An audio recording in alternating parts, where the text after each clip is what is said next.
الحمد لله الذي بيده الملك وهو على كل شيء قدير هو الأول والآخر والظاهر والباطن وهو بكل شيء عليم۔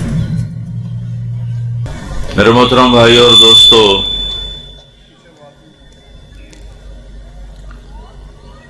اس دنیا میں بھیجنے والا اللہ ہے، خود نہیں آئے، اور واپس لے جانے والا بھی اللہ ہے، کوئی جانے کا ارادہ کرے یا نہ کرے۔ بھیجنے والے نے بھیجا ہے اور وہی واپس بلائے گا۔ نہ پیدائش میں ہمارا اختیار ہے، نہ واپسی پہ ہمارا زور اور قابو ہے اور اختیار ہے۔ پیدا بھی کرتا ہے، واپس بھی بلاتا ہے۔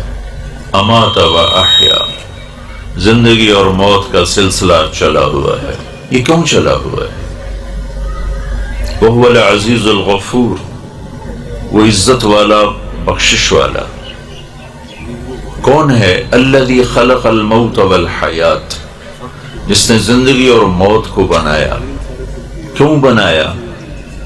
لیبلوہم ایہم احسن عملا، وہ یہ دیکھنا چاہتا ہے کہ ان بندوں میں، ان مرد عورتوں میں اپنے عمل کو خوبصورت کون بناتا ہے، اور کون اللہ کو راضی کرتا ہے، اور کون ہے جو اس مٹ جانے والے گھر، اس مچھر کے پر، اس دھوکے کے گھر، اس مکڑی کے جالے پر ضمیر کے، ایمان کے، عزتوں کے سودے کر کے چند گھڑی کے، چند لمحوں کی لذتوں پہ اپنے آپ کو بیچ کر مالک کو ناراض کرتا ہے۔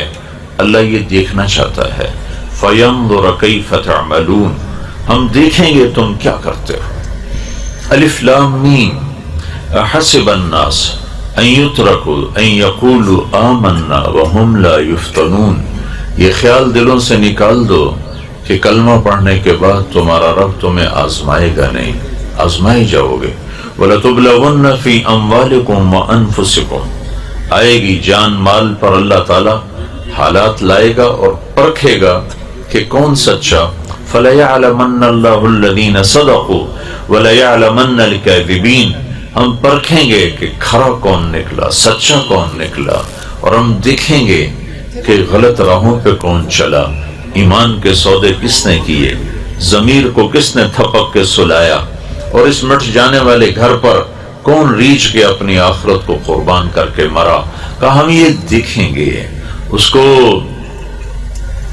نہ کوئی دھوکہ دے سکتا ہے، نہ اس کی آنکھوں سے کوئی چھپ سکتا ہے۔ لا یعزب عن ربک من مثقال ذرہ، ایک ذرہ تو چھپ نہیں سکتا۔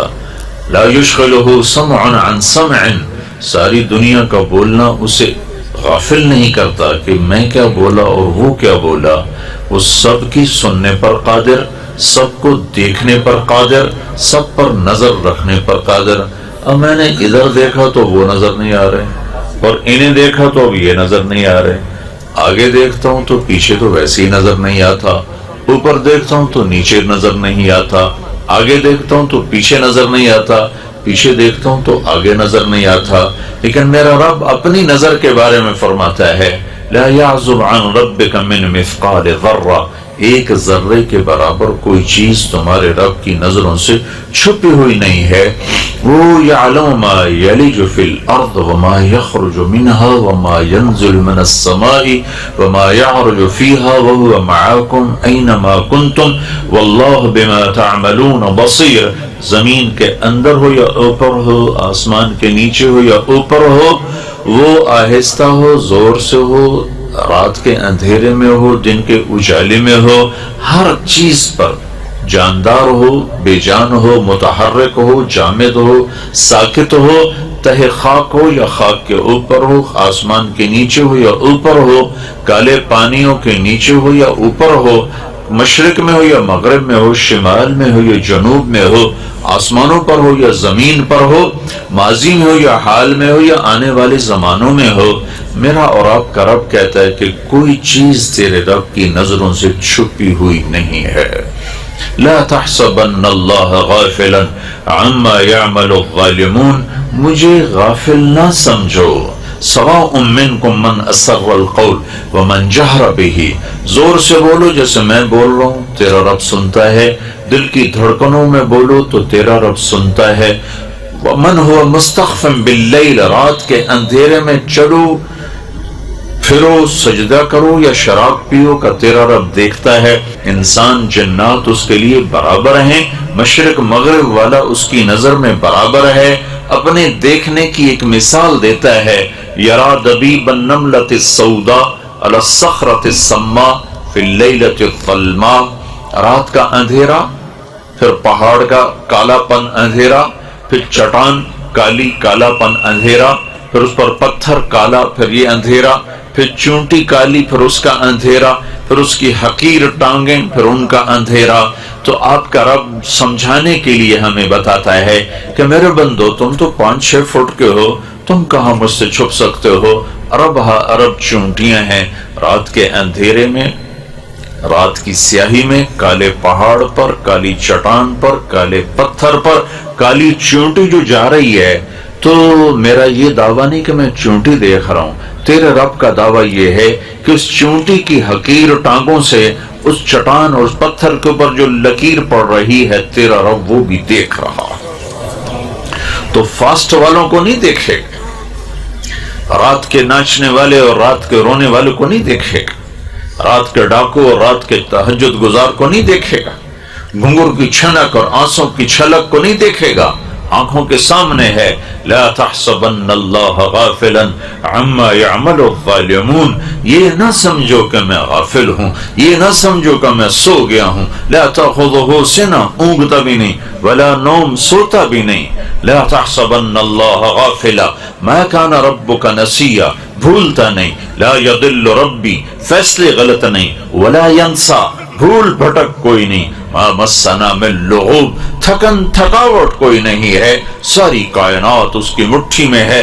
الارض جميعا قبضته يوم القيامة والسماوات مطویات بیمینہ سبحانہ وتعالی عما یشرکون، ساری کائنات بحر و بر پر اس کی اکیلے کی حکومت ہے، نہ اس کا کوئی شریک ہے، نہ کوئی وزیر ہے، نہ کوئی مشیر ہے، نہ کوئی نگہبان ہے، نہ کوئی پہرے دار ہے، نہ وہ اس کے لیے کوئی جگہ کی ضرورت ہے، نہ مکان کی ضرورت ہے، نہ کھانے کی ضرورت ہے، نہ پینے کی ضرورت ہے۔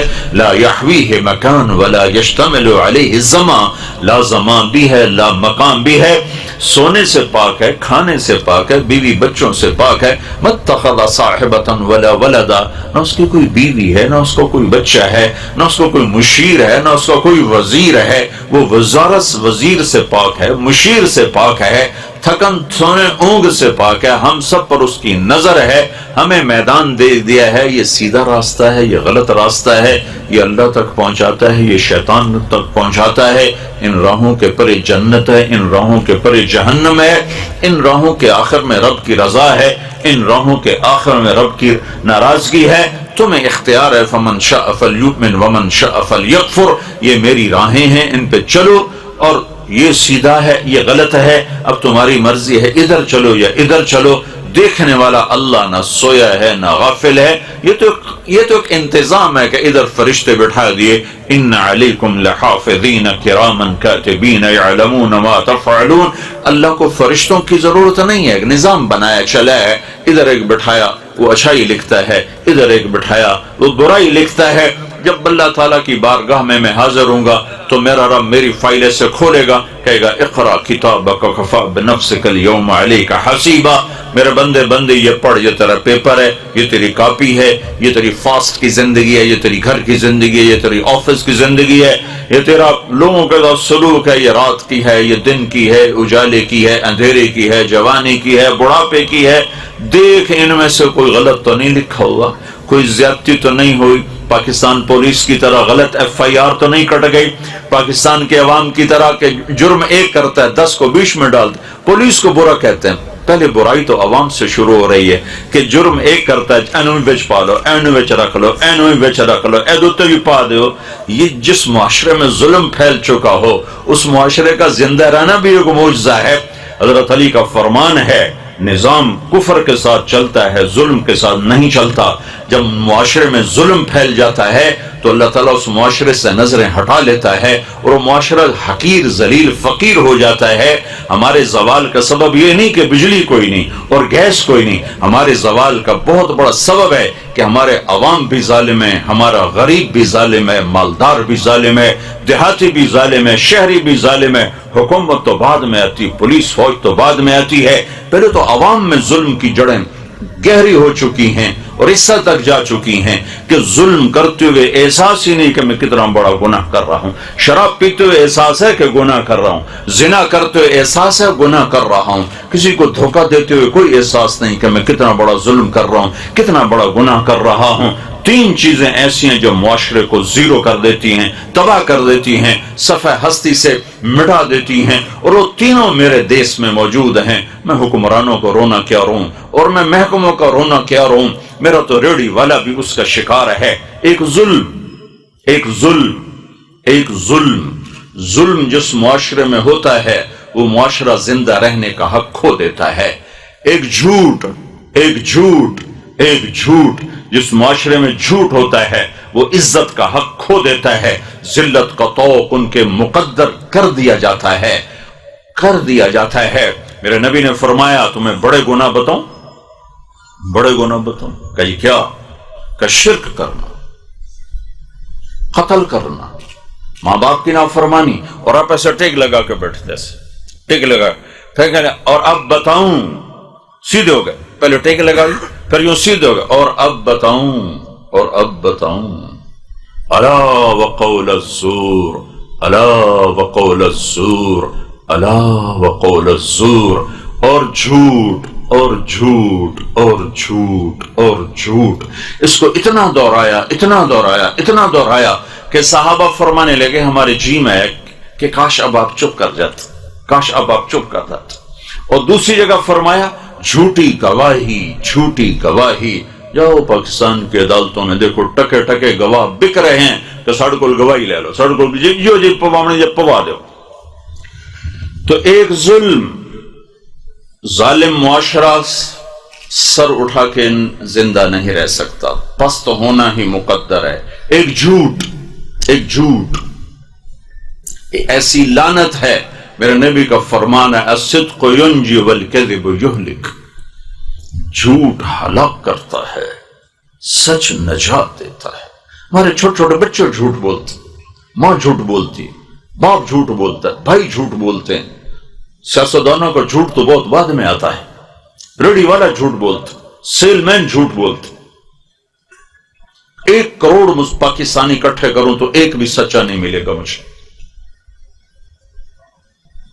تیسری چیز دھوکہ، خیانت، بددیانتی۔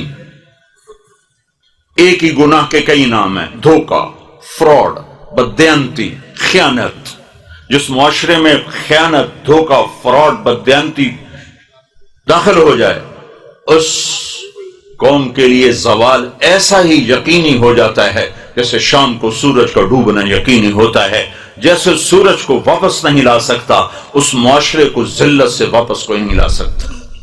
جتنے مرضی عالی شان حکمران بٹھا دیے جائیں، اگر یہ 3 کام موجود ہیں، لوگ ظالم ہوں، لوگ جھوٹے ہوں، لوگ بددیانت، دھوکے باز، فراڈی ہوں، تو دنیا کی کوئی طاقت انہیں عزت کے سیڑھیوں پر نہیں چڑھا سکتی۔ ان کے لیے ذلت کی گہرائیاں مقدر ہو گئیں۔ ضربت علیہم الذلۃ والمسکنہ، ذلت اور مسکنت لباس بنا دیا جاتا ہے۔ اللہ کے نبی سے پوچھا گیا یا رسول اللہ، مسلمان آپ کا امتی کنجوس ہو سکتا ہے؟ کہاں ہو سکتا؟ آپ کا امتی مسلمان بزدل ہو سکتا ہے؟ کہاں ہو سکتا ہے؟ یا رسول اللہ، مسلمان آپ کا امتی جھوٹ بول سکتا ہے؟ کہا نہیں، جھوٹ نہیں بول سکتا، جھوٹ نہیں بول سکتا۔ آپ نے فرمایا میرا امتی ہر عیب کر سکتا ہے، 2 کام نہیں کرے گا، اگر میرا ہے تو 2 نہیں کرے گا، ایک جھوٹ نہیں بولے گا، ایک دھوکہ نہیں دے گا۔ اگر وہ جھوٹ اور دھوکے والا ہے تو میری امت سے خارج ہو گیا ہے۔ نماز چھوڑنے سے نہیں کہا میری امت سے خارج ہو گیا، روزہ چھوڑنے پر نہیں کہا میری امت سے خارج ہوگی، زکوٰۃ چھوڑنے پر نہیں فرمایا میری امت سے خارج ہوگی، شراب پینے پر نہیں فرمایا میری امت سے خارج ہو گیا، زنا کرنے پر نہیں فرمایا میری امت سے خارج ہو گیا، حج چھوڑنے پر نہیں فرمایا میری امت سے خارج ہو گیا، جھوٹ اور دھوکے پر فرمایا میری امت سے خارج ہو گیا۔ من غش فلیس منا، جس نے کسی کو دھوکہ دیا میری امت میں سے نہیں، جھوٹ بولنے والا، دھوکہ دینے والا وہ میری امت سے نکل گیا ہے۔ تو پیچھے باقی کیا رہے گا؟